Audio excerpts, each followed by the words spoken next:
Hello दोस्तों, good evening आप सभी लोगों को। आप सभी लोगों का जो है कर्म एकेडमी के इस प्लेटफ़ॉर्म पे मैं स्वागत करता हूँ।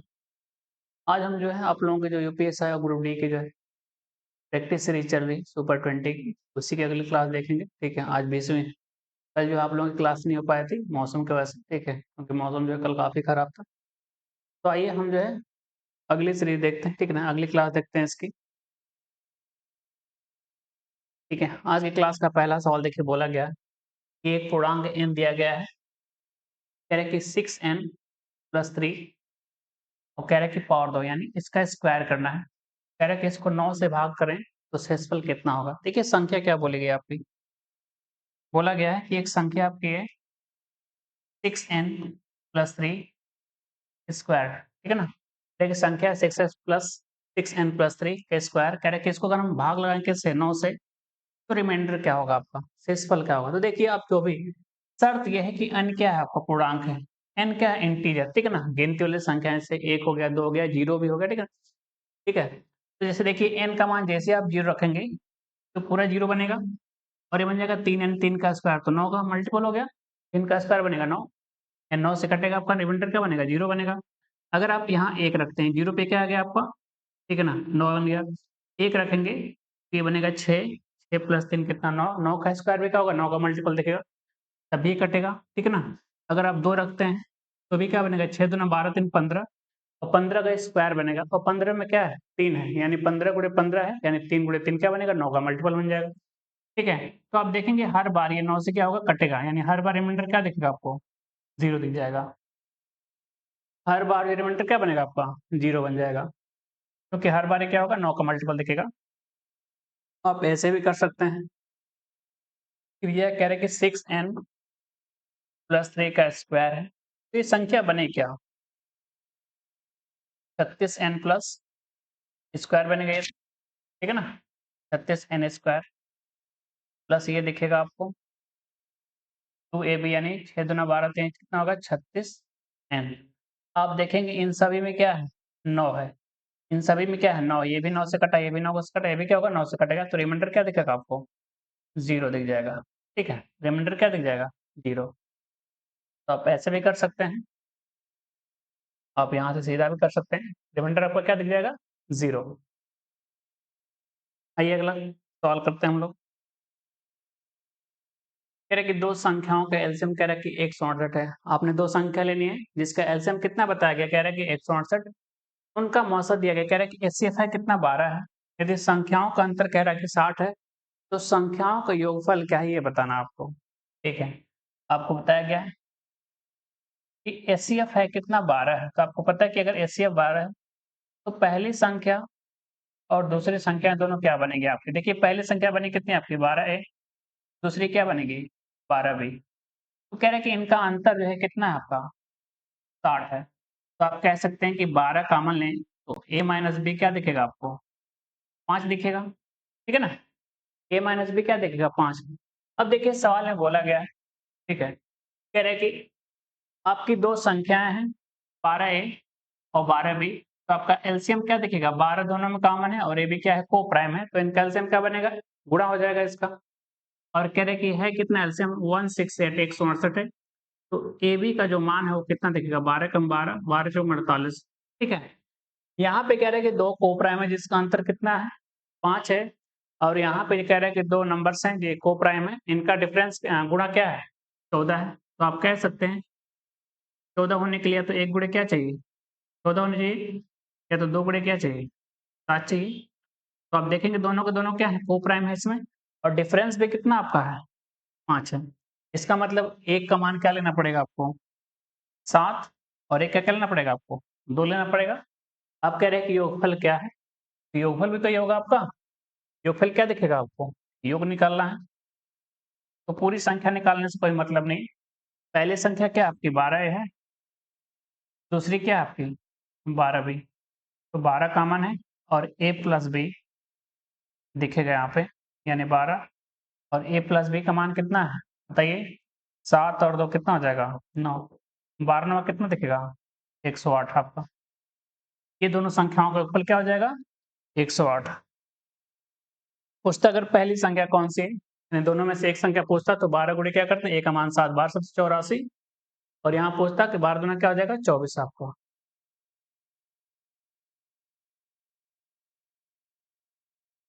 आइए अगला सवाल करते हैं हम लोग। कह रहे कि एक दुकानदार एक वस्तु के अंकित मूल्य पर 28% की छूट देता है और फिर भी 20% का लाभ कमाता है। यदि उसे एक वस्तु की बिक्री पर 30.8 का लाभ होता है, ठीक है। कह रहे कि उसे एक वस्तु की बिक्री पर 30.8 रुपए का लाभ होता है, तो वस्तु का विक्रय मूल्य क्या है रुपए में बताना है आपको, ठीक है। और उसके लिए 4 विकल्प दिए गए हैं, ठीक है। हल करिए, काफी ट्रिकी क्वेश्चन है आपका, ठीक है। जितना सवाल में दिया गया उतने का इस्तेमाल नहीं करना आपको, जो चीज पूछा गया उस पर फोकस करिए आप, ठीक है। आइए हल करते हैं। कह रहे कि हमें देखिए वस्तु के अंकित मूल्य पर 28% की छूट दी जा रही है, ठीक है। और फिर भी 20% का जो है लाभ कमाया जा रहा है। और फिर कह रहा है आपसे, यदि उसे एक वस्तु की बिक्री पर जो लाभ है रुपए में कितना है, 30.8 रुपए का, तो वस्तु के विक्रय मूल्य क्या है, उस वस्तु का विक्रय मूल्य निकालना है। तो आपको पता है कि विक्रय मूल्य जो है कैसे निकालते हैं, हमेशा सीपी से या फिर एसपी से कैलकुलेट करके, ठीक है। तो आपको कह रहे हैं कि प्रॉफिट दिया हुआ कितना है 20%। प्रॉफिट कितना आपका है, 20% का प्रॉफिट हो रहा है, जबकि रुपए में कितना है आपका 30.8 रुपए का है। तो आपको पता है कि सीपी अगर निकालते हैं हम लोग तो कितना निकालते हैं, 100%। सीपी कितना होता है, 100% होता है, ठीक है ना।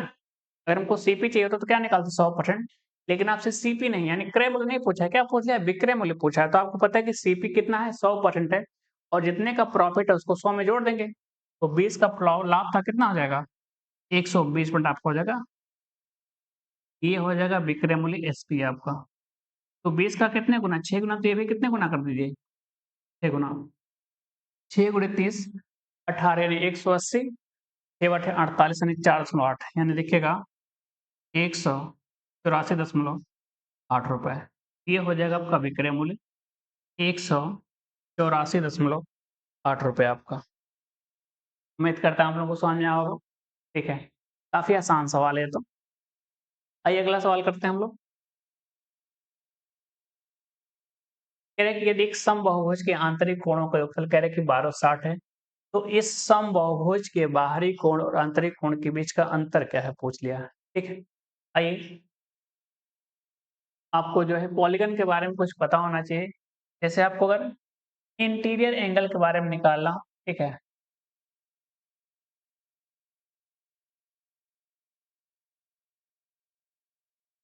अंतःकोण,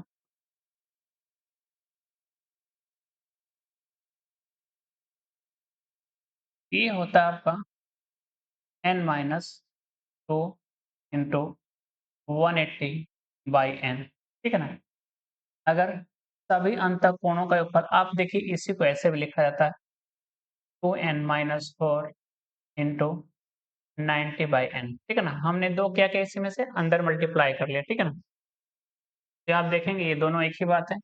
प्रत्येक अंतःकोण के लिए जो n से भाग कर देते हैं, और अंतःकोणों का योगफल जो है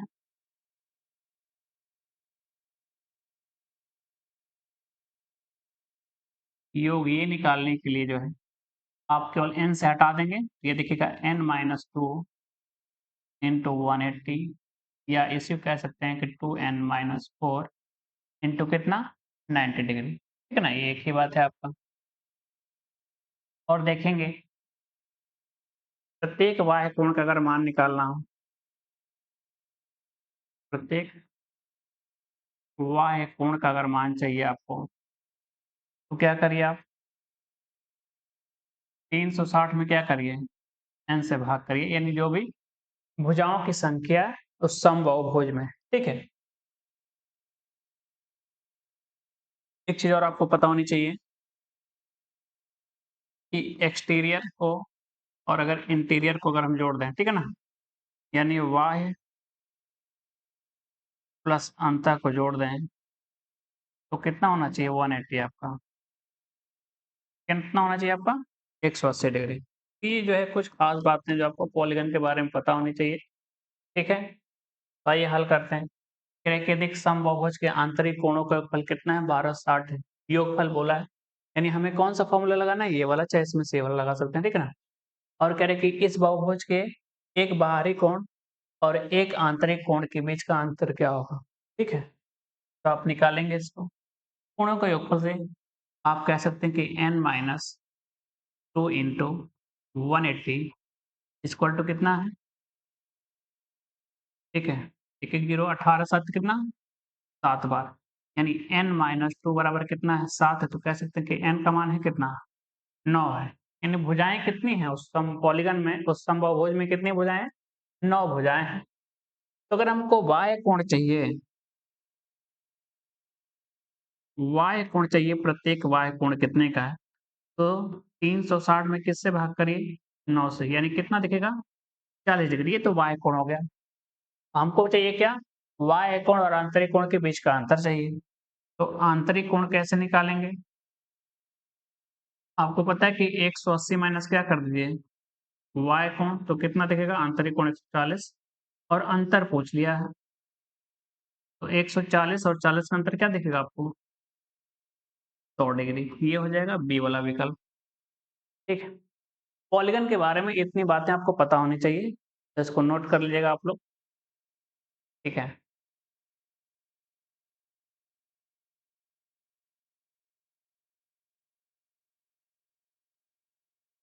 आइए अगला सवाल करते हैं हम लोग। कह रहे हैं कि एक समलंब चतुर्भुज ABCD, ठीक है, AB और DC एक दूसरे के समानांतर है तथा उनके बीच की लंबवत दूरी 8 मीटर है। साथ ही AD जो है BC के बराबर है और दोनों कितना है 10 मीटर है। AB जो है 15 मीटर है और कह रहा है कि छोटा है किस भुजा से, DC से। कह रहा है कि समलंब चतुर्भुज ABCD का परिमाप है क्या। परिमाप आपको पता है कि किसी भी आकृति का परिमाप निकालना है तो उसकी भुजाओं को क्या करिए, जोड़ लीजिए, ये आपका समलंब चतुर्भुज बन गया। को नाम देते हैं, जैसे कह दें कि ये A है, ये B है, ये C है, D है, जो शर्तें वो पूरा होनी चाहिए। कह रहे हैं कि AD जो है किसके बराबर है, BC के बराबर है, और समानांतर कौन कौन से हैं, AB और DC। AB जो साइड है किसके पैरेलल है, DC के पैरेलल है, और इनके बीच की लंबवत दूरी आपको पता है, यानी ऊंचाई के बारे में बोला गया। ऊंचाई क्या होती है, लंबवत गिरती है आपकी, ठीक है ना, वो है कितनी h, यानी कितना बोला है 8 बोल दिया है, ठीक है। AD कह रहे हैं कि BC के बराबर है, ये जो AD है ये किसके बराबर है, BC, यानी कितना कितना बोला है 10 10 बोल दिया, ठीक है। यानी ये कैसा है, समद्विबाहु समलंब हो गया, ठीक है ना। ये कैसा हो गया, समद्विबाहु समलंब हो गया, क्योंकि दो भुजाएं क्या हो गई, बराबर हो गई। AB कह रहा है कि है कितना 15 है, AB कह रहा है कितना है 15 मीटर है, और साथ ही में ये भी बोला था कि AB भुजा क्या है, DC से छोटी है आपकी, तो कह रहा है कि इसका पेरीमीटर है कितना। आप देखिए 15 है तो ये भी कितना दिखेगा आपका 15 दिखेगा, क्योंकि लंब है ना आपका। 90 पे गिरा तो आप देखेंगे ये गैप क्या होगा आपका, बराबर सेम आपकी हाइट बन गया, ठीक है ना। डिस्टेंस क्या होगी 15, ये भी होगी आपकी। अब कह रहे हैं कि ये 8 है, ये आपका A, जैसे इसको अगर नाम दे त्रिभुज B, इसको कोई नाम दे दे, ठीक है, F, ठीक है। ये बनेगा देखिए BFC में देखिए, ये आपका समकोण त्रिभुज बनेगा। ये कर्ण कितना आपका 10 है, ये 8 है, तो आप बनेगा कितना आपका, ये बन जाएगा, कितना बनेगा 6, ये 6 है तो ये भी क्या बनेगा आपका 6 बन जाएगा। तो 15 और 12 कितना दिखेगा आपको 27 दिख जाएगा, कितना दिख जाएगा 27। तो पेरीमीटर निकालना था आपको, ठीक है। ये परिमाप निकाल लीजिए, 10 प्लस 10 प्लस 15 प्लस 27, ठीक है। ये देखिएगा 20 15 35, 35 और देखिए 27, कितना दिखेगा आपको 62, ये हो जाएगा 62 मीटर आपका। 35 प्लस 27 आपका कितना हो जाएगा 62 मीटर। ये जो आकृति बनेगी, ये जो सवाल है आपका किसका है, समद्विबाहु समलंब चतुर्भुज का है, ठीक है। कह रहे किसी आयत की लंबाई और चौड़ाई 65 मीटर और कितना है, लंबाई कह रहे हैं कि 65 मीटर है और चौड़ाई कितना है 48 मीटर है। यदि आयत की लंबाई कितना है, कह रहे कि हम बढ़ा दें कितना 20% बढ़ा दें, और चौड़ाई को जो है कितना घटा रहे हैं, कितना 10% घटा दें, तो आयत के क्षेत्रफल में कितने % की कमी या वृद्धि होगी? आपको पता है कि जब भी जो 2 क्रमिक परिवर्तन होते हैं, तो उनका जो है नेट इफ़ेक्ट कैसे निकालते हैं हम लोग? x plus Y plus x into Y, ठीक है ना? इसमें प्लस क्या दर्शाता है वृद्धि को और कमी को क्या दर्शाता है माइनस ऑफ, ठीक है? तो एक भुजा में क्या कर रहा है वृद्धि और एक भुजा में क्या कर रहा है कमी कर रहा है। तो सीधा नेट इफ़ेक्ट निकाल सकते हैं x प्लस वाई वाले से, ठीक है? सॉल्व करिए आप लोग।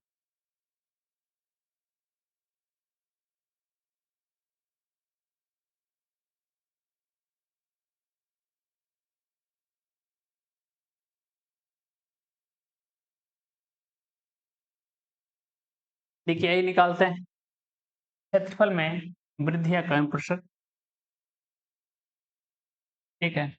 देखिए वृद्धि तो क्या होगा प्लस में होगा 20, कमी है तो क्या होगा माइनस, प्लस और माइनस गुणा कर माइनस 20 गुणे में क्या होगा आपका 10 और बटे में क्या हो जाएगा आपका 100।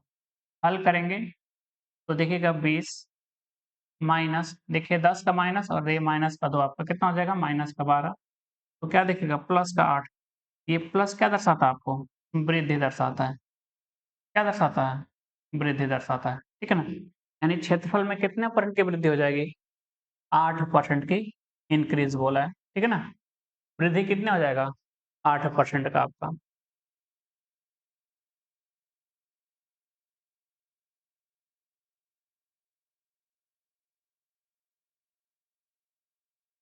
ये अगला सवाल करते हैं हम लोग। ये कह रहे हैं कि 2 ट्रेनें एक लखनऊ से कोलकाता के लिए और दूसरी जो है कोलकाता से लखनऊ के लिए एक ही रूट पर एक साथ शुरू होती हैं। एक दूसरे को पार करने के बाद ट्रेनें 8 घंटे और 10 घंटे के बाद अपने गंतव्य स्थान पर पहुँचनी है। यदि धीमी ट्रेन की गति 180 किलोमीटर प्रति घंटा है, तो तेज़ वाले की पूछ लिया है। तेज़ वाले की गति जो है किलोमीटर प्रति घंटा में क्या है? दशमलव के 2 स्थान तक बताने हैं आपको। ठीक है, हल करिए।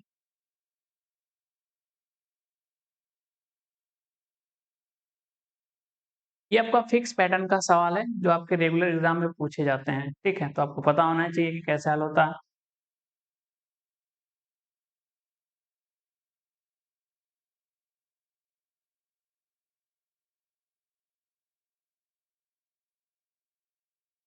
ये हल करते हैं। देखिए जो पैटर्न है उसको बता देते हैं। जैसे देखिए बोला जाए कि 2 बिंदु हैं, जैसे कह दें कि P और Q 2 बिंदु हैं आपके, ठीक है?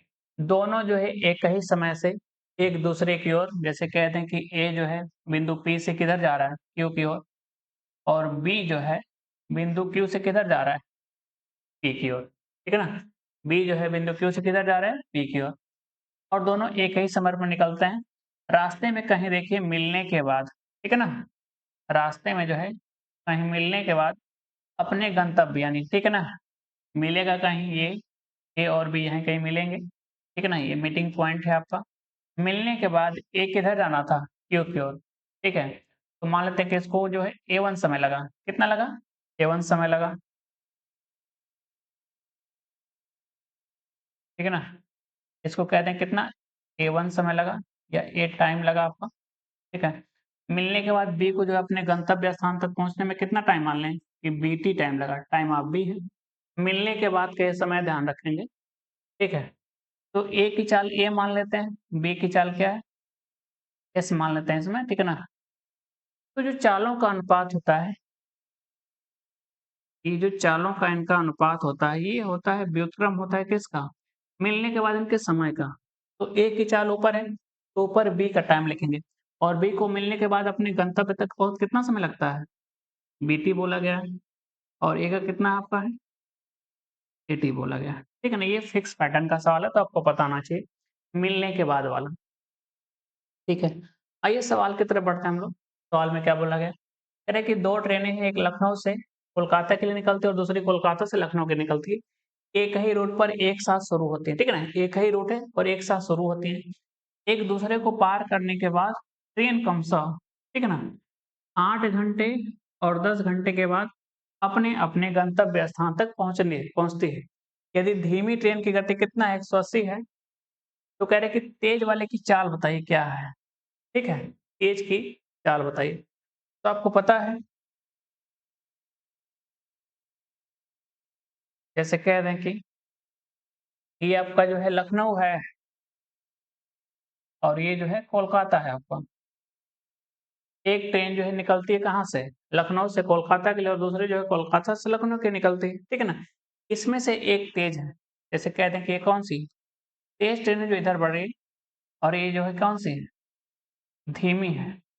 तो देखिए जो धीमी है वो तो धीरे चलेगी ना, तेज वाली ज़्यादा कहीं यहाँ, ठीक है ना? मान लेते हैं ज़्यादा चली, मिलने से पहले तक, ठीक है ना? तो देखिए, अब इसके लिए कम समय तो अपने यहाँ क्या ये कम समय लगेगा अपने क्योंकि दूरी कम बची है और तेज भी चल रही है और इसको क्या होगा ज़्यादा समय लगेगा, जो धीमी वाली है। तो कितना ज़्यादा लगा? कह रहे हैं इसको 10 मिनट लगा है, 10 घंटे और इसको कितना लगा आपको? 8 घंटे लगा है और इसको कितना लगा है? 10 घंटे।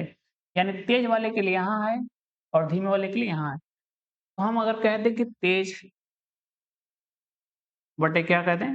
धीमी, ये जो चालों का अनुपात है। अब धीमी वाले की क्या होगी? ऊपर होगी समय, तो धीमी वाले का समय कितना आपका 10 है और नीचे क्या दिखेगा? तेज वाले का। और धीमी की चाल आपको दिया है साथ, तो आप कह सकते हैं कि तेज वाले ट्रेन की चाल बटे धीमी वाले कितनी 180 बराबर अगर काटें तो कितना दिखेगा 5/4 यानी ऊपर क्या दिखेगा √5 नीचे क्या दिखेगा आपको 2 2 से काट दें 90 बार में ठीक है 2 से काट दें 90 बार में तो कह सकते हैं कि तेज वाली जो ट्रेन है उसकी चाल दिखेगी 90 गुणे करने में 5 हमको जो है रूट के आसपास अच्छा रूट में नहीं बताना हमको लगभग बताना तो आप कह सकते हैं कि ये दिखेगा √5 का मान या फिर मल्टीप्लाई कर सकते हैं लगभग में आपको दिख जाएगा ये अंदर कितना देगा आपको 90 का स्क्वायर कितना हो जाएगा 8100 गुणे √5 यानी 5 हो जाएगा 0 0 5 कम 5 5 बटे कितना हो जाएगा 40 तो आपको पता है कितना है ये सही है 400 गुणे क्या है 100 है तो 400 का क्या होता है 20 होता है यानी 20 से ऊपर जाएगा और 20 से के ऊपर एक ही विकल्प है आपका 201 वाला ठीक है ना इसका रूट क्या दिखेगा 200 के ऊपर दिखेगा 201.24 आपका ठीक है रूट निकालना के लोग पता है क्या करेंगे इसको तोड़ेंगे हम लोग इसके पहला रूट क्या दिखेगा एक तो 2 दिखेगा एक बाद वाला क्या दिखेगा 3 दिखेगा फिर दोनों को जोड़ के क्या कर देंगे इसके अंतर में भाग कर देंगे हम लोग 2 और 5 का अंतर क्या दिखेगा 3 में ठीक है उम्मीद करते हैं आप लोगों को समझ में आया होगा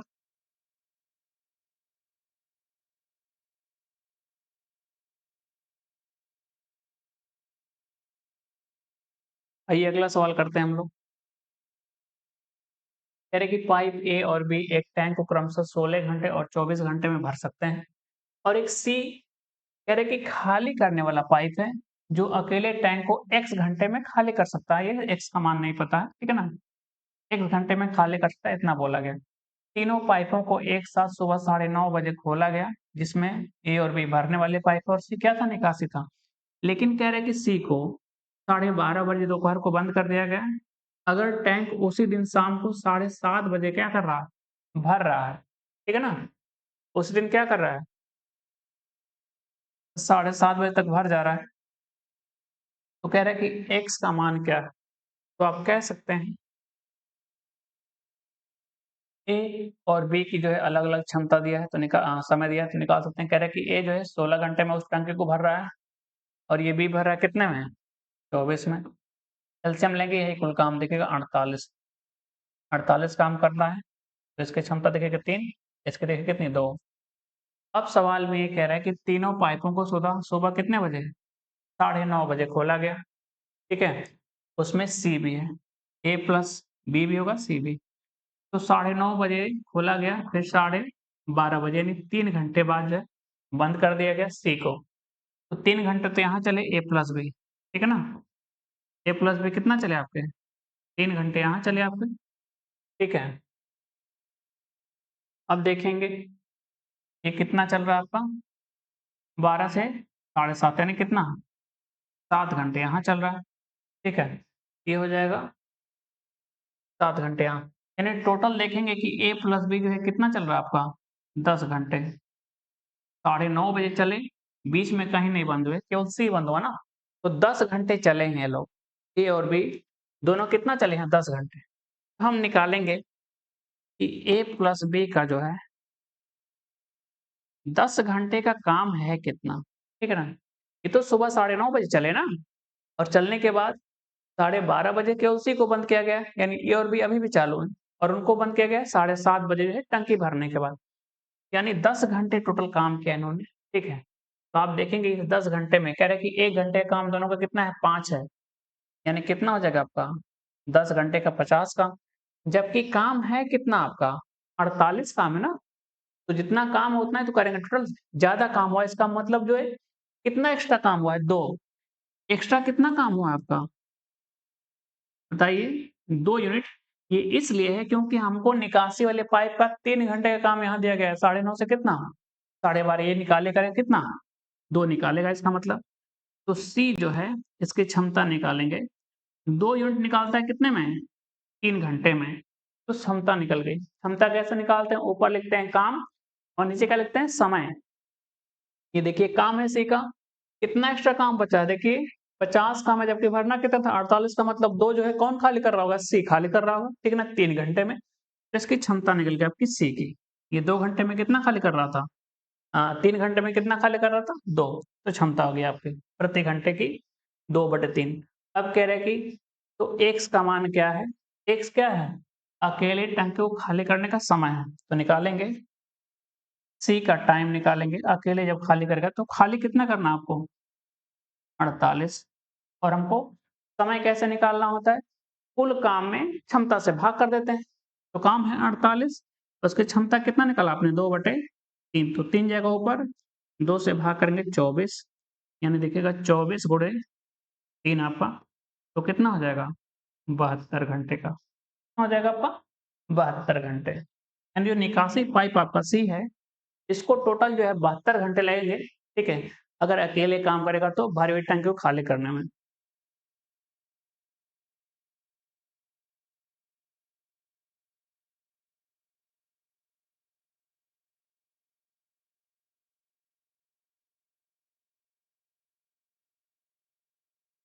आइए अगला सवाल करते हैं हम लोग। कह रहे हैं कि 2 मजदूर ए तथा बी एक साथ मिलकर किसी काम को 5 दिनों में कर सकते हैं, यदि ए अपनी वास्तविक क्षमता से दोगुना, कह रहे हैं कि ए क्या करे अपनी वास्तविक क्षमता से क्या करे दोगुना, तथा बी अपनी वास्तविक क्षमता से कितना 1/3 काम करता है, ठीक है, तो काम 3 दिनों में समाप्त हो जाता है। सवाल में कह रहा है कि यदि ए, पहले तो कह रहे हैं कि दोनों मिलते हैं तो काम कितने दिन में होता है, सामान्य क्षमता की बात कर रहा है कि जब ए प्लस बी दोनों मिलते हैं तो सामान्य क्षमता के साथ काम करे तो काम होता है कितने में बताइए 5 दिन में होता है। लेकिन अब कह रहे हैं कि यदि ए जो अपनी वास्तविक क्षमता से दोगुना काम करे और बी अपनी वास्तविक क्षमता से 1/3 काम करे तो काम 3 दिनों में समाप्त हो जाता है। कितने दिन में 3 दिन में समाप्त हो जाता है। कह रहा है कि तदनुसार ए अकेले काम को कितने दिन में पूरा कर लेगा, ठीक है। तो आइए हल करते हैं हम लोग, ठीक है। ए की जो क्षमता है सामान्य क्षमता कितनी मान लें कि ए है, और बी की समान क्षमता कितनी मान लें बी मान लेते हैं, ठीक है ना। तो देखिए बोला है कि ए जो है अपनी सामान्य क्षमता और बी जो है अपनी सामान्य क्षमता के साथ काम करते हैं, तो दोनों की क्षमता हो गई, और काम करते हैं कितने दिन में 5 दिन में। इन्हें टोटल काम कैसे निकालते हैं, बताइए कार्य क्षमता गुणे समय से, तो दोनों की कार्य क्षमता होगी मिलके ए प्लस बी, और काम कितने दिन में किया इन्होंने 5 दिन में, तो हो जाएगा टोटल काम। अब इसी काम को करने का तरीका कह रहे हैं कि ये है कि ए अपनी वास्तविक क्षमता से दोगुना काम करे, तो ए की क्षमता कितनी है वास्तविक आपकी ए है, तो इसी का तो दोगुना करेगा, तो ये जगह 2a, और बी अपनी वास्तविक क्षमता से कितना काम करे 1/3, तो दोनों की क्षमता मिलकर ये हो गई। और कह रहे हैं कि अब जो है काम पहले से, तो काम 3 दिनों में समाप्त हो जाता है। अब काम कितने दिन में हो जाता है समाप्त 3 दिन में हो जाता है, ठीक है। कह रहे कि अपनी वास्तविक क्षमता से क्या करे बी 1/3 काम करता है और ए जो है दोगुना, तो काम जो है 3 दिनों में समाप्त हो जाता है, यानी कितना दिन हो गया 3 दिन टोटल क्षमता, कुल काम यहाँ भी कुल काम है बराबर कर देंगे। ये देखिएगा 5a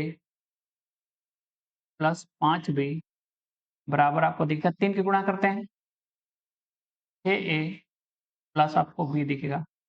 तो आपको पता है कि ये B को इधर लाएँ तो कितना दिखेगा 4B और ये देखिए कितना A।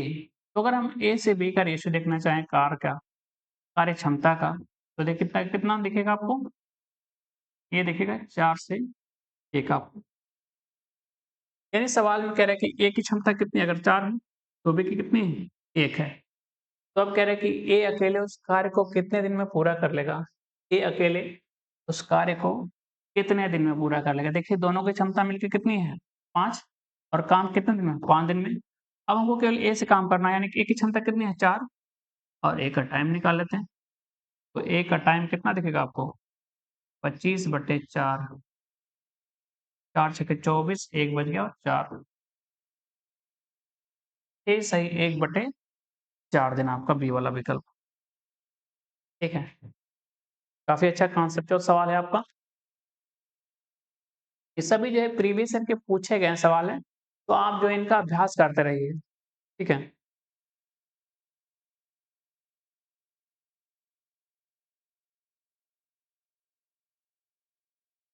ये अगला सवाल करते हैं हम लोग। कह रहे कि एक बिल्डर ने 3 निर्माण श्रमिकों जय, नरेश और सुनील को कह रहे कि एक बिल्डर ने 3 निर्माण श्रमिकों जय, नरेश, सुनील को एक साइट पर काम करने के लिए नियुक्त किया, ठीक है?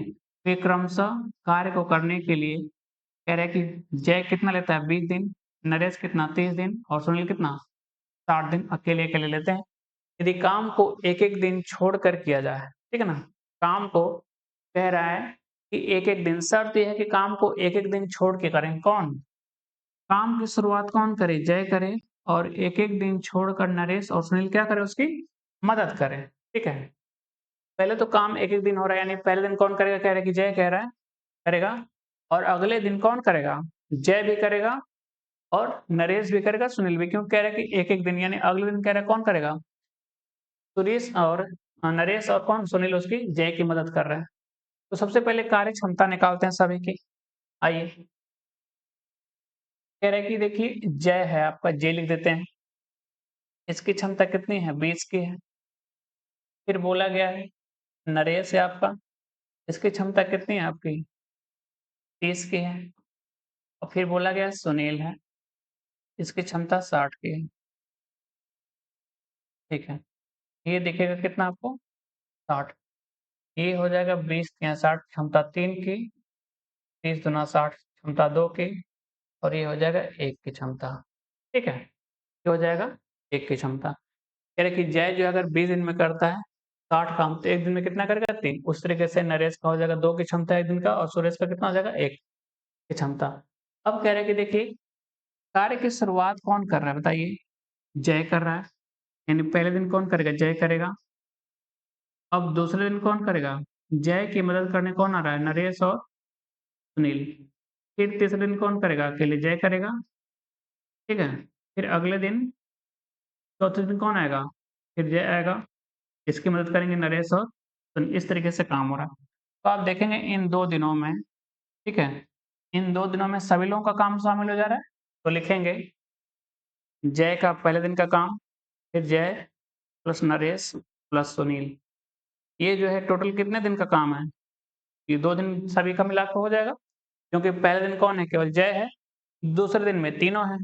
तो 2 दिन में सभी का काम हो जाएगा। तो देखेंगे जय कितना कर रहा है आपका? 3 करेगा। नरेश कितना करेगा? 2 और सुनील कितना करेगा? 1। यानी यहाँ हो जाएगा 6 और 3 9। इन 2 दिनों का काम हुआ कितना? 9 काम हुआ। ठीक है ना? 2 दिनों में काम कितना देखा गया? 9 और हमको काम कितना करना है? 60। तो इसके आस-पास का काम देखिए इसका कितने गुना करना होगा?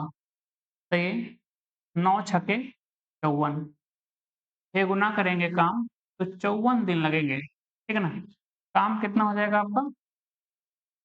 54। 9 का 6 गुना कितना हो जाएगा? 54। तो 2 दिन में काम कितना हुआ था? 9 काम। तो 9 का 6 गुना हुआ तो समय भी तो कितना लेगा? 6 गुना यानी कितना हो जाएगा आपका? 2 गुणे 6 यानी कितना? 12 दिन। यानी आप कह सकते हैं कि 12 दिन लगे आपको और काम जो है कितना हो गया? 54।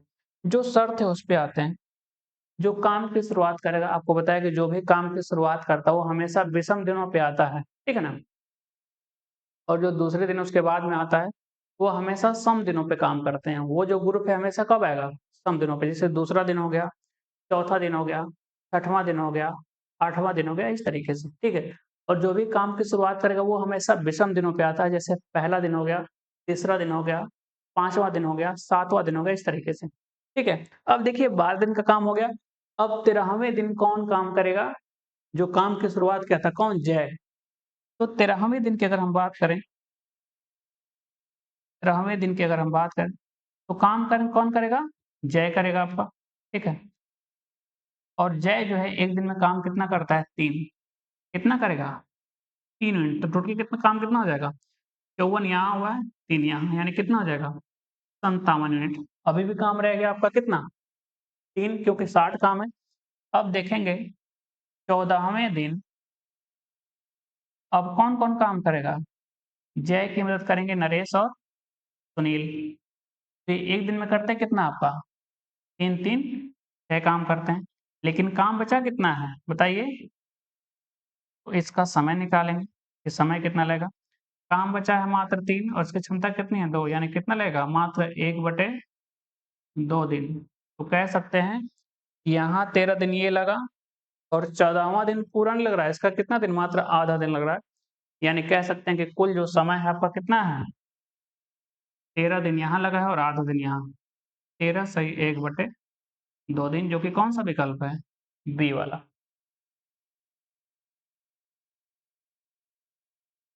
उम्मीद करते हैं आप लोगों को सवाल जो है समझ में आया होगा, ठीक है? अगर क्लास वगैरह में कोई समस्या है तो आप लोग जो अपना कमेंट वगैरह करके बता सकते हैं, ठीक है? और आप लोगों को जो भी अच्छे सवाल हैं आप लोग भेज भी सकते हैं, ग्रुप में जो बताया गया है। आइए अगला सवाल करते हैं हम लोग। कह रहा है कि 2 समान राशियाँ क्रमशः 6% और बोला गया है कि 10% वार्षिक साधारण ब्याज पर उधार ली जाती हैं। कह रहे हैं कि समान राशियाँ हैं, 2 समान राशियाँ जिनको कह रहे हैं कि वार्षिक साधारण ब्याज जो अलग-अलग है, कह रहे हैं कि 6% और 10% की साधारण ब्याज पर उधार ली जाती हैं। पहली राशि कह रहा है कि दूसरी राशि की तुलना में 2 वर्ष बाद वापस की गई, ठीक है ना? तो पहली राशि P1 है आपका, वो दूसरी राशि P2 की तुलना में कितने साल बाद वापस की गई? 2 साल बाद। और कह रहे हैं कि प्रत्येक किस्ती में ₹1105 थी, ठीक है? जो वापस की गई राशि उसके बारे में बात करनी है, ये क्या है आपका? अमाउंट है आपका, मिश्र धन है, जो वापस करेंगे आप, क्योंकि वापस करेंगे क्या? ब्याज भी वापस करेंगे और मूलधन भी, यानी उसी को बोला गया कि दोनों मिला के कितना 1105 है। प्रत्येक किस्ती में कितनी राशि उधार ली गई थी, ठीक है? तो दोनों राशि क्या है? बराबर भी है, तो दोनों का पूछा है, तो राशि थी कितनी जो उधार ली गई थी, ठीक है? आइए हल करते हैं हम लोग। देखिए बोला गया है सवाल में, ठीक है, कि समान राशियाँ हैं, ठीक है? और कह रहा है कि 6% अलग ब्याज दर है पहली राशि के लिए और दूसरी राशि क्या है? 10% ये भी अलग है। तो कह रहे हैं कि मूलधन तो बराबर है, ठीक है ना? मूलधन बराबर है दोनों राशियों के लिए और दोनों राशियों का क्या है? मिश्रधन भी बराबर है। ₹1105 बोला गया कि दोनों में जो प्रत्येक हिस्से में कितना वापस करें? ₹1105। तो आपको पता है कि जो मिश्रधन बनता है किससे-किससे मिलकर बनता है बताइए? प्रिंसिपल प्लस इंटरेस्ट है, ठीक है ना? आपका जो अमाउंट बनेगा मिश्रधन बनेगा मूलधन प्लस क्या बनेगा? ब्याज से। मूलधन बराबर है, ठीक है? मूलधन क्या है? बराबर है। इसका मतलब क्या है कि आपका जो मिश्रधन है, ये किस पे निर्भर करेगा सीधा? ब्याज के डिफरेंस, ठीक है? और साधारण ब्याज जो है परसेंटेज में कैसे निकालते हैं आपको बताया गया है। ब्याज की दर गुणे समय से। कैसे निकालते हैं? ब्याज की दर गुणे समय से। तो आप देखेंगे कि पहला जो ब्याज की दर है आपका, ठीक है ना? पहला जो ब्याज की दर है कितना आपका? ये है 6%। अगर मान लें कि समय कितना है T+2, ठीक है? क्योंकि समय कितना बोला है इसका? ये हो जाएगा दूसरा 10% और समय कितना है आपका? केवल T आपका, ठीक है ना? क्योंकि बोला गया कि पहली राशि दूसरी राशि की तुलना में जो है कितना बताइए?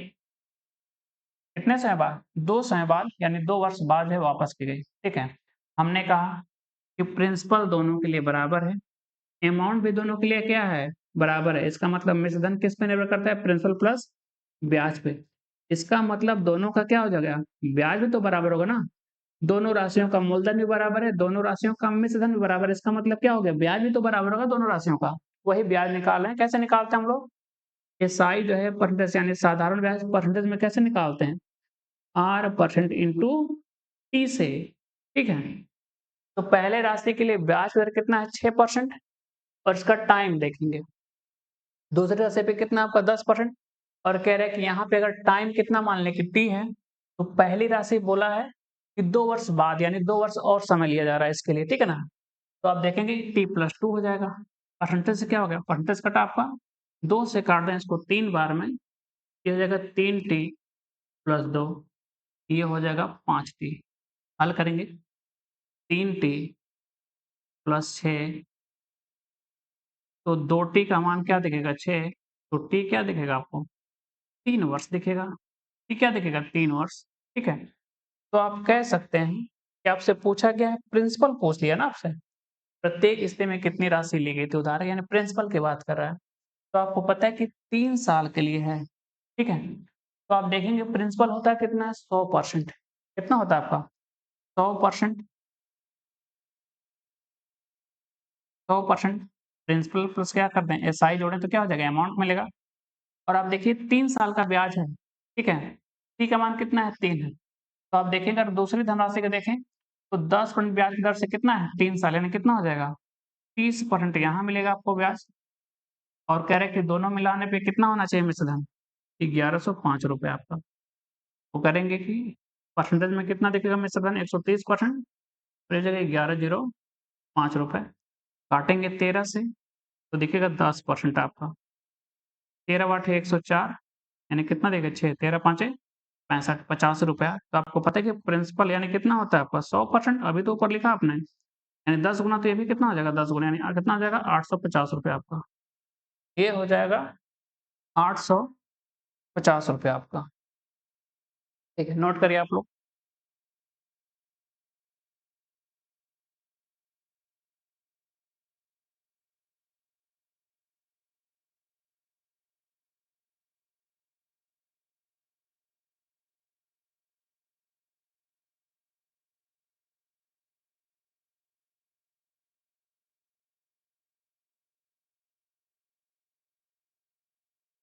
आइए अगला सवाल करते हैं हम लोग। कह रहे हैं कि एक विद्यालय में लड़कों की संख्या लड़कियों की संख्या से 20% कम है। 40% लड़के तथा 28% लड़कियां एक सोशल कैंप में जाते हैं। ठीक है ना, लड़कों का कुल कितना परसेंट? 40%, और लड़कियों को कुल 28% जो एक सोशल कैंप के लिए जाते हैं। कैंप में नौ जाने वाले लड़के कैंप में 9 जाने वाली लड़कियों की संख्या से कितने परसेंट कम है, बताना है। ठीक है, तो आइए हल करते हैं इसको। पहले देखिए, अगर हम कह दें कि बॉयज और गर्ल्स के बारे में, ठीक है, एक स्कूल है जिसमें लड़के और लड़कियां हैं। बोले कि विद्यालय में लड़कों की संख्या लड़कों की संख्या से कितना है आपका? 20% कम है। अगर कह दें कि ये 100 है, ये कितना आपका दिखेगा? 20 कम यानी 80 दिखेगा। हम मान लेते हैं, ठीक है, एज्यूम करते हैं कि लड़कियों की संख्या कितनी है? 100 है, तो 20 कम क्या होगी? यानी 80 होगी लड़कों की संख्या। इसका 40% लोग जाते हैं कैंप के लिए लड़कों का, तो कितने परसेंट लोग नहीं जाएंगे इसकी बात करेंगे। ठीक है ना, कितने लोग जाते हैं आपका? 40%। तो कितने लोग नहीं जाएंगे? आप देखिए, 40% यहाँ जाते हैं, और इसमें कितना जाते हैं? कुल लड़कियों की संख्या का 28%। तो यहाँ कितने लोग नहीं जाएंगे? कुल लड़कों की संख्या का 60%। और यहाँ कितना परसेंट? कुल लड़कों की संख्या का 72%। तो हमें नहीं जाने वाले से मतलब है। ठीक है, तो आप देखेंगे कितना दिखेगा यहाँ पे, निकालेंगे 8 छक कितना हो जाएगा? 48 लड़के नहीं जाते हैं। और यहाँ देखेंगे 100 का कितना? 72%, यानी 72 लड़कियां। ठीक है ना, 48 जो है लड़के नहीं जाते हैं, 72 लड़कियां नहीं जाती। तो रेशियो क्या दिखा आपका? 24 से 2 बार में, 24 से 3 बार में। तो पूछा है सवाल में कि कैंप में नहीं जाने वाले लड़कियों की संख्या, नहीं जाने वाले लड़कियों की संख्या से कितना परसेंट कम है? तो कमी कितना है? 1 है। कितने से? लड़कियों यानी 3 से, और 1/3 कितना होता है आपका? बताइए, 33 सही 1/3% या फिर 33.33%, एक ही बात है। ठीक है, लड़कों की संख्या कितना है? 48, यानी 2 दिखा, 72 में कितना दिखा? 3। कमी कितने की? 3 से 2 यानी 1 की कमी कितने पे? लड़कियों यानी 3 पे। तो 1/3 कितना हो जाएगा आपका? 33 सही 1/3% आपका। यही पूछा गया था। ठीक है, ये अगला सवाल करते हैं हम लोग। कह रहे किसी लाइब्रेरी में गणित, भौतिकी और रसायन में पुस्तकों की संख्या का अनुपात कह रहे कि 8:5:9 है। यदि इस पुस्तकों या कहते इन पुस्तकों की संख्या को क्रमशः कह रहे कि पहले 10% बढ़ाएँगे, ठीक है ना? दूसरे वाले को कितना? 5% और तीसरी को भी 5% बढ़ा दें। तो वर्तमान में किताबों की संख्या का अनुमान क्या है? ठीक है, अनुपात क्या है? हमको केवल अनुपात निकालना है। मैथ्स का निकालना है, फिजिक्स का निकालना है और केमिस्ट्री का। देखिए, है क्या ये? 8 है, तो कह रहे हैं कि ये 5 है, कितना है? 9 है। ठीक है ना? आप अपनी सहूलियत के लिए क्या करिए, 1-1 जीरो, 2-2 जीरो बढ़ा लेते हैं, आसानी होगी आपके लिए। ठीक है ना? नई संख्या निकालनी, कह रहे हैं कि इसमें ग्रोथ हुआ है कितना आपका? 10%। यहाँ पे कितना हुआ आपका? 5% और यहाँ पे कितना हुआ? 5%। तो नया अनुपात चाहिए। आपको पता है किसी भी संख्या का 10% निकालते हैं, तो हम लोग कैसे निकालते हैं? पीछे से दशमलव कहाँ लगाते हैं? 1 अंक पे। किसी भी संख्या का 10% निकालना हो तो दशमलव लगाएँ पीछे से 1 अंक पे। यानी 800 पे कितना बढ़ेगा? 80। यानी 800 पहले था और कितना दिखेगा? 80 दिखेगा और यहाँ कह रहे हैं कि 5% निकालिए। तो आपको पता है कि 10% कैसे निकालते हैं हम लोग? पीछे से दशमलव लगाते हैं 1 स्थान पे, यानी कितना दिखेगा? 50। तो उसका आधा दिखेगा। 10 का आधा क्या दिखेगा? 5%। तो 50 का आधा क्या हो जाएगा? 25। यानी पहले कितना था? 500। तो वृद्धि कितनी दिखेगी? 25 की आपकी। केमिस्ट्री में देखेंगे, टोटल कितना है आपका? 900 प्रारंभ में। इसका 5% बढ़ाना है। तो आपको पता है कि 10% कितना देगा? 90। तो उसका आधा कितना देगा? 5% यानी 45। यही नया रेशियो दिखेगा आपको। ये दिखेगा 880, 525, 945। ठीक है, 5 से काटते हैं पहले तो। 5 से काटें, 17 पचे 85 और ठीक है ना, 176 का विकल्प होना चाहिए, जो कि कौन-सा है? सी वाला। 5 से काट दें, 5 दहाका, ठीक है ना? 525, 105 दिखेगा, 18 पाँचे 90 और 9 और 9 45। ये दिखेगा सी वाला विकल्प। 176 अनुपात 105 अनुपात कितना? 49 आएगा। ठीक है, अगला सवाल करते हैं हम लोग। कह रहे हैं कि a प्लस बी प्लस सी का मान है कितना? 1728 है और कह रहे हैं कि a and ratio b plus C. कह रहे हैं कि a ratio b plus C वो है कितना? 3:5 है और कह रहे हैं कि b ratio c plus a कितना है आपका? 2:7 है। देखिए, हम ABC का मान ही तो निकाल रहे हैं, ठीक है? टोटल कितना है? 1760। इसका मान क्या है? फिक्स है कि a plus b plus c का मान क्या है? फिक्स है, 1728 होना चाहिए। एक नियतांक है आपका, कांस्टेंट बन गया। और कह रहे हैं कि यहाँ पे a plus b plus c देखें तो कितना दिखेगा आपको? 8 दिखेगा। और यहाँ पे a plus b plus c यहाँ पे जोड़ेंगे तो क्या दिखेगा? 9। जबकि अलग-अलग हैं 8 और 9, तो इनका एलसीएम लेके बराबर कर देते हैं। इसमें किससे गुणा कर दें? ये 8 है, तो किससे गुणा करते हैं? 9 से। और ये 9 है, तो किससे गुणा कर दें? 8 से। अब देखिए 8 9 72, यहाँ पे कितना हो गया? 72 हो गया। दोनों का सम क्या हो गया? इक्विवेलेंट हो गया, बराबर हो गया। a plus b plus c कितना है? 72। a plus b plus c कितना हो गया? 72। तो रेशियो यहाँ क्या दिखेगा आपको? 9 गुणे 3 कितना? 27। यानी a कितना है? 27 है। और कह रहे कि b प्लस c 9 5 कितना है? 45 है। यहाँ पे 8 दूना कितना है? 16। यानी कह रहे कि b कितना है? 16 है। तो आप कह सकते हैं कि यहाँ कितना है ये? 7 8 7 56। ठीक है। तो आप कह सकते हैं कि 72 का जो मान है सवाल में दे रखा है आपको, c का मान पूछा है। तो आप कह सकते हैं कि c प्लस a सवाल में कितना है? 56, जिसमें से a कितना है? 27। तो c निकाल सकते हैं। 56 माइनस कितना? 27 कर दीजिए, क्योंकि c प्लस a कितना है? 56 है और a कितना है? 27। यहाँ देखिए कितना है? 27 है और b कितना है? 16 है। ठीक है। तो c प्लस a कह रहे कि कितना है आपका? 56 है। तो इसमें मान रखेंगे 56, तो a का मान कितना है? 27 घटा देंगे तो c का मान दिखेगा कितना है? 16 में से आ जाएगा कितना हो जाएगा? 9। ये 29 दिखेगा आपको। इसी का मान चाहिए। 29 का मल्टीपल होना चाहिए, आप ये भी कह सकते हैं। ठीक है ना? हम निकाल लेते हैं मान। ये देखिए टोटल मान कितना होता है आपका? ये 8 9 72। ये 72 का मान है टोटल। सवाल में कितना है देखिए, a plus b plus c कितना होता है? 9 8 72 हुआ था और ये 72 का मान है सवाल में कितना? 1728। कह सकते हैं कि 72 का मान कितना है? 1728 है। ठीक है, काट देंगे 9 से, किससे काटते हैं? 12 से, 12 कम 12, 5, 12 चौक 48, 12 चौक 48 ऐसे, ठीक है ना? ये हो जाएगा 24, एक का मान कितना है? 24, तो हमको क्या करना है? 24 को गुणा करना है। ठीक है, एक का मान कितना है? 24, ये हो जाएगा 29 का 4 गुना 58 यानी 116 आपका। ठीक है, 11 बज गया, 29 दूना 58, एक 59, 10 कितना हो जाएगा? 69 आपका, 696 आपका दिखेगा आपको, 696 बी वाला ऑप्शन। ठीक है, सी का मान।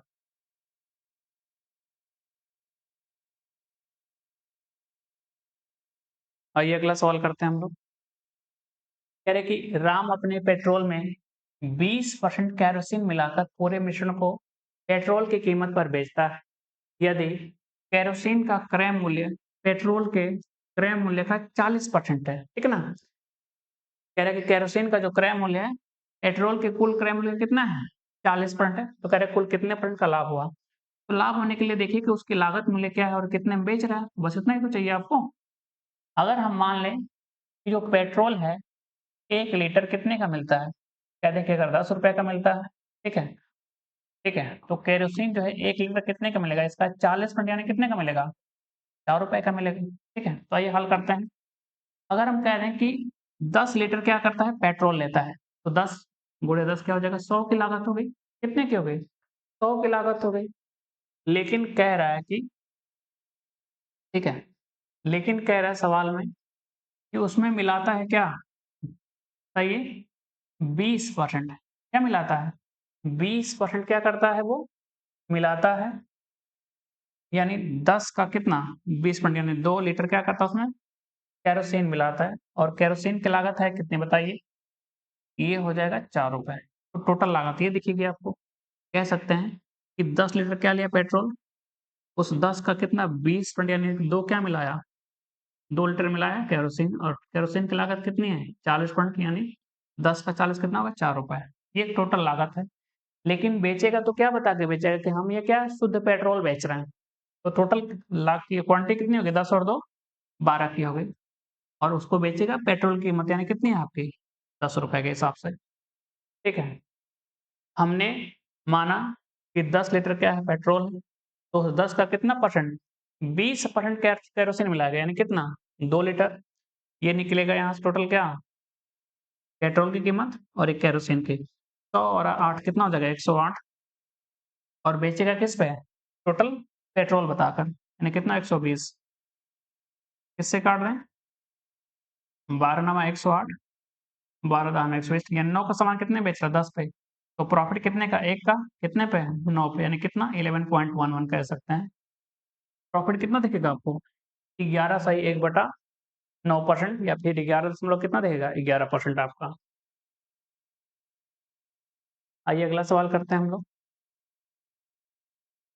कह रहे क्रिस के पास 1224 रुपए हैं। उन्होंने इसे अपने पुत्रों वीर और नितिन के बीच बांट दिया, और उन्हें इसे वार्षिक रूप से चक्रवृद्धि 4% वार्षिक ब्याज दर पर निवेश करने को कहा। यह देखा गया कि वीर और नितिन को क्रमशः कितना? 12 और 13 वर्ष के बाद समान धनराशि प्राप्त हुई। ठीक है, यानी मिश्रधन की बात कर रहा है, ठीक है ना? मिश्रधन प्राप्त हुआ।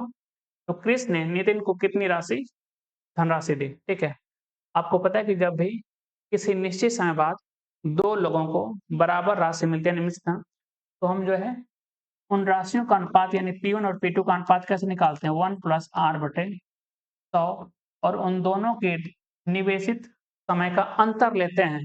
ये क्या है? अंतर है, डेल्टा टी लिखा गया है। तो आप देखेंगे पहले किसका बोला गया है? वीर को, और फिर किसको बोला गया है? नितिन को। तो इनकी धनराशि का अनुपात निकालते हैं। 1 + 4 बटे क्या दिखेगा? 100, और क्या दिखेगा? 12 और 13 का अंतर क्या दिखेगा? मात्र 1।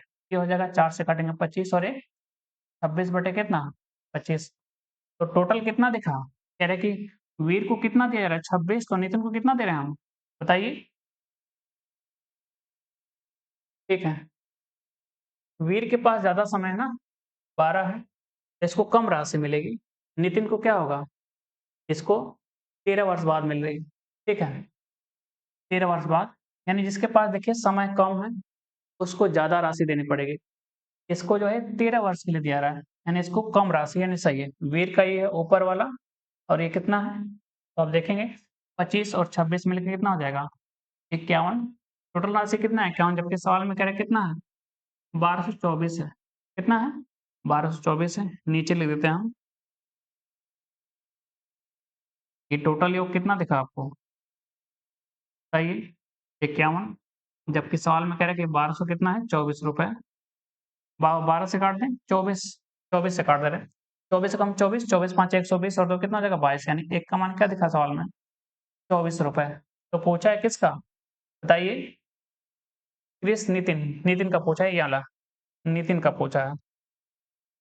नितिन का कितना है आपका 25 यूनिट और एक का मान सवाल में कितना है 24 रुपए।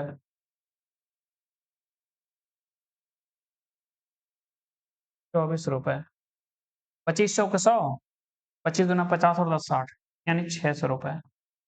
क्रिस जो है नितिन को कितना देगा 600 और बाकी की राशि यानी कितना, सही है 624 किसको देगा, वीर को देगा।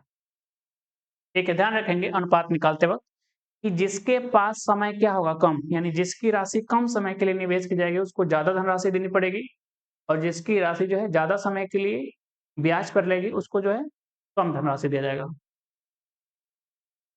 अगला देखेंगे,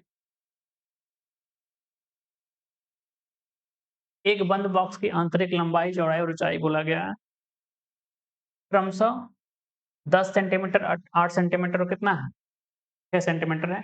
बॉक्स की बाहरी सतह के कुल क्षेत्रफल कितना है 592 सेंटीमीटर है। यदि बॉक्स की दीवारें एक समान मोटाई सेंटीमीटर के हैं, एक समान मोटाई सेंटीमीटर के हैं, तो एक समान क्या है, ठीक है। तो ये देखिए मोटाई निकालना है बाहरी, विकल्प से करेंगे ज्यादा आसान होगा। देखिए पहले तो जो आंतरिक जो बाय आपका क्षेत्रफल है सतही क्षेत्रफल, कुल सतही क्षेत्रफल, ये निकालते कैसे हैं हम लोग, 2 गुणे L B plus B H plus H L से, ठीक है ना। ये हो जाएगा कितना आपका 592, ठीक है। 2 एल देखिए कितना है, अगर हम मान ले विकल्प से करें, ठीक है ना, या तो इधर से आसान वाला लेते हैं, सी वाला चेक करते हैं, ठीक है ना, सी वाला रख के चेक करते हैं। अगर देखिए 1 मीटर मोटाई मानेंगे तो लंबाई भी 1 बढ़ेगी, दोनों तरफ से एक यहाँ भी एक यहाँ भी, तो बढ़ेगी कितना 10, 10 और 2 कितना हो जाएगा 12। पहले 10 था तो कितना हो जाएगा 2 बढ़ेगा, एक एक दोनों तरफ से, दोनों किनारों से कितना हो जाएगा 12 आपका। ये भी बढ़ेगा, एक और एक कितना हो जाएगा आपका 2, एक और एक यहाँ भी बढ़ेगा तो 2 ये भी बढ़ेगा, ठीक है ना। तो टोटल बढ़ेगा, ये बढ़ेगा 2 हो जाएगा 12, ये बढ़ेगा 10 और ये कितना हो जाएगा 2 जोड़े तो कितना हो जाएगा आपका 8 आपका, ठीक है। दोनों तरफ से बढ़ेगा 2 तो कितना हो जाएगा 8, रख के देख लेते हैं लंबाई कितनी हो जाएगी नई वाली, वाई वाली 12, यानी 12 गुणे क्या हो जाएगा 10 प्लस 10 गुणे क्या हो जाएगा 8 प्लस 8 गुणे क्या हो जाएगा 12। देखिए 2 से काट दें कितना हो जाएगा 29, यानी 296, 120 प्लस 80 प्लस 12 बटे 96, ठीक है ना। आप देखेंगे कितना दिखेगा 200 प्लस 96, यानी 296, इधर भी कितना हो गया 296, यानी इक्विवेलेंट है। इसका मतलब आपने क्या माना था, मोटाई कितनी मान ली 1 मान ली, तो आपको मैच कर गया, ठीक है।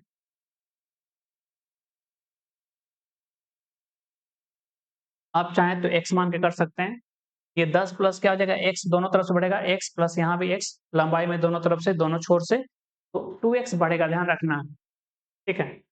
अगला सवाल करेंगे हम लोग, कह रहे कि 72 लीटर क्षमता वाले कंटेनर में एक प्रवेशिका और एक निकासी नली है, अगर दोनों को एक साथ खोला जाता है तो कंटेनर 5 मिनट में भर जाता है, पर अगर निकासी नली के प्रवाह की दर दोगुनी कर दी जाती है, ठीक है ना, दोगुनी कर दी गई और दोनों नलियों को एक साथ खोल दिया गया तो कंटेनर के भरने का समय 3 गुना हो जाता है। जब केवल प्रवेशिका नली खोली गई तो कंटेनर को भरने में कितना समय लगेगा। आइए हल करते हैं हम लोग। कह रहे कि प्रवेशिका और एक निकासी नली है, ठीक है ना, अगर दोनों को एक साथ खोलें तो केवल 5 मिनट लगता है, प्रवेशिका को P से लिख दें और निकासी नली को N से, तो कितना समय लगता है मात्र 5 मिनट। ठीक है ना। अब कह रहा है कि पर अगर निकासी नली के प्रवाह को दोगुनी कर दी जाए और ठीक है, पर अगर निकासी नली के प्रवाह को दोगुनी कर दिया और दोनों नलियों को एक साथ खोल दिया जाए, ठीक है ना? यानी जो है प्रवेशिका भी है और निकासी नली भी है। यानी प्रवेशिका भी है और इस बार 2 जो है निकासी नली है। तो कितना समय लगता है? समय 3 गुना हो जाता है, यानी 5 का 3 गुना कितना हो जाएगा? 15 हो जाएगा। तो एलसीएम लेंगे, कुल काम कितना हो जाएगा? 15, यहाँ क्षमता दिखेगी 3 और यहाँ क्या दिखेगी? 1 दिखेगी। ठीक है? तो पूछा है केवल प्रवेशिका नली खोली जाए तो कंटेनर को भरने में कितना समय लगेगा? यानी 15 काम करने का समय पूछा। तो हमको प्रवेशिका का जो है मान चाहिए। आप देखिए ये है कितना लिखा गया? P प्लस n 2n क्या है? 2 बार n है। इसका मान कितना n? आपको पता है कि ये है कितना? 3 है ना? यानी 3 प्लस n मान 1 है तो n क्या है आपका? माइनस को 2 दिखेगा क्योंकि खाली है। निकासी क्या है? माइनस दिखेगा क्योंकि निकासी है ये। तो आप इसको यहाँ पे रखें तो कितना दिखेगा? माइनस उधर जाके क्या बन जाएगा? प्लस p प्लस n बराबर 3 है तो n का मान -2 यानी p -2 बराबर 3 यानी क्या दिखेगा? 5 दिखेगा। इसकी क्षमता देखिए। तो समय पूछा है प्रवेशिका का कि भरने में कितना समय लगेगा? निकाल लीजिए। काम कितना करना है? 15। कह रहा है कि जब केवल प्रवेशिका नली खोली जाए 15 काम करना है। इसकी क्षमता कितनी है? 5 की। तो कितना आ जाएगा? 3 मिनट आपको। ये हो जाएगा डी वाला विकल्प। फिर से बता दे रहे हैं। कह रहे हैं कि देखिए 75 लीटर क्षमता है उससे हमें मतलब नहीं। ठीक है। कह रहे हैं कि एक कंटेनर, एक प्रवेशिका और एक निकासी नली। एक कंटेनर में क्या है? एक प्रवेशिका है यानी पी, एक निकासी नली है एन। ये दोनों मिलते हैं तो काम जो है यानी टंकी को भर देते हैं कितना? सही है 5 मिनट में। अब कह रहे हैं कि पर अगर निकासी नली के प्रवाह को हम क्या कर दें? दोगुनी कर दें। ठीक है ना? जितनी दर से पहले प्रवाह हो रहा था, जितनी दर से पहले जो है पानी निकाल रहा था, ठीक है, निकासी नली, उसकी दर को हम दोगुना कर दें और फिर कह रहे हैं कि दोनों नलियों को यानी एक निकासी नली और एक भरने वाला जो है प्रवेशिका, दोनों को खुला छोड़ दें तो टंकी को भरने का जो समय है वो 3 गुना हो जाता है पहले का। तो पहले कितना था? 5 था। अब कितना हो जाएगा? 3 गुना 15 हो जाएगा। क्षमता निकाल के समय निकाल लेंगे। चलिए आज की क्लास का आखिरी सवाल करते हैं हम लोग। ठीक है। ठीक, ये आपका सवाल है प्रायिकता का जिसमें आपको कॉम्बिनेशन का यूज किया गया है। ये हल करते हैं। कह रहे हैं कि 5 सेब, 6 संतरे और 4 नींबू अगर टोकरी से 3 फलों को बेतरतीब ढंग से निपटाया जाता है तो क्या प्रायिकता के उनमें से 2 संतरे और बोला गया 1 नींबू हो जाए? तो और बोला गया है, ठीक है ना? तो आप देखेंगे चुनना किसको है? देखिए कॉम्बिनेशन लगाते हैं, ठीक है? जहाँ केवल क्या हो आपको ग्रुप सेलेक्ट करना हो, ठीक है? जहाँ क्या हो केवल ग्रुप सेलेक्ट करना हो और परमिटेंस वहाँ लगाते हैं, ठीक है? परमिटेशन जो है वहाँ लगाते हैं जहाँ पे आपको ग्रुप के साथ उसके सीक्वेंस के भी ध्यान रखने हैं, ठीक है ना? क्रम के भी। तो हमको यहाँ केवल चुनने से मतलब है 2 संतरे होने चाहिए, उसके सीक्वेंस से कोई मतलब नहीं है। तो कह रहा है कि ठीक है, हमको कॉम्बिनेशन लगाना है इसमें। कह रहा है देखिए चुनना क्या है? 2 संतरे कितने में से? 6 में से। आपको पता है कि n NCR n वस्तुओं में से r वस्तुओं को चुनने का तरीका होता है फैक्टोरियल n अपॉन क्या होता है? r factorial into n minus r factorial, ठीक है ना? तो ये हम सीधा लिखेंगे इसको। ये देखिए 6 संतरे हैं उसमें से चुनना कितने को आपको? 2 को। और का मतलब गुणे होता है। और का मतलब क्या होता है? गुणे होता है। या का मतलब प्लस लगाते हैं हम लोग। यहाँ पे और है। नींबू चुनना है 1 तो नींबू है कितने टोटल?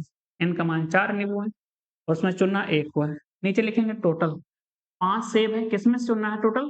n यानी कितना हो गया? 6 4 10 15 में से। और कितने वस्तुओं को चुन रहे हैं हम? 3 को। 2 संतरे होने चाहिए और 1 नींबू आप टोटल लिखेंगे। इसी को हल करना है। तो आप या तो बेसिक से करिए इसको तोड़ के या तो डायरेक्ट। नीचे देखिए जो भी आपका r का मान है उसको क्रमिक पद में घटाइए। ऊपर 6 है तो 6 को 2 पदों तक लिखिए क्रमिक घटा के। 6 गुणे 5 और नीचे क्या है? 2 फैक्टोरियल है और 2 का मान क्या होता है? 2 होता है। गुणे का साइन। 4 को कह रहा है कि 1 पद तक लिखिए कितना हो जाएगा? 4 और 1 का मान क्या होता है? 1 होता है। आपको ये भी लिखवाया गया होगा कि NC1 यानी n वस्तुओं में से एक वस्तुओं को जो चुनने का तरीका होता है क्या होता है? एक होता है, n होता है, ठीक है ना? 15 को 3 क्रमिक पद तक घटाइए, 15 गुणे क्या दिखेगा? 14 गुणे 13 बटे में 3 फैक्टोरियल कितना होता है आपका? 6 होता है। इसी को हल करना है। देखिए 6 5 30, ठीक है? 30 और 2 से भाग कर दें कितना हो जाएगा? 15, 15 से क्या हो गया? 15 कट गया आपका, ठीक है? ये काट दें 2 बार में, इसको काट दें 7 बार में। ऊपर जाएगा 6 गुणे 2 क्या दिखेगा? 12 और 13 7 91 यानी 12 बटे क्या दिखेगा? 91 आपका, ठीक है? यानी इतने में से 5 सेब, 6 संतरे और 4 नींबुओं में से, ठीक है? अगर आपको जो है बेतरतीब तरीके से 3 फलों को चुना जाए, तो उन 3 फलों में इस बात की क्या प्रायिकता है कि उसमें से 2 संतरे और 1 क्या हो जाए? नींबू। ये प्रायिकता बनेगी आपकी 12 बटे 91, ठीक है? बहुत-बहुत आप सभी लोगों का धन्यवाद। इतना ही रखते हैं। गुड नाइट आप सभी लोगों को।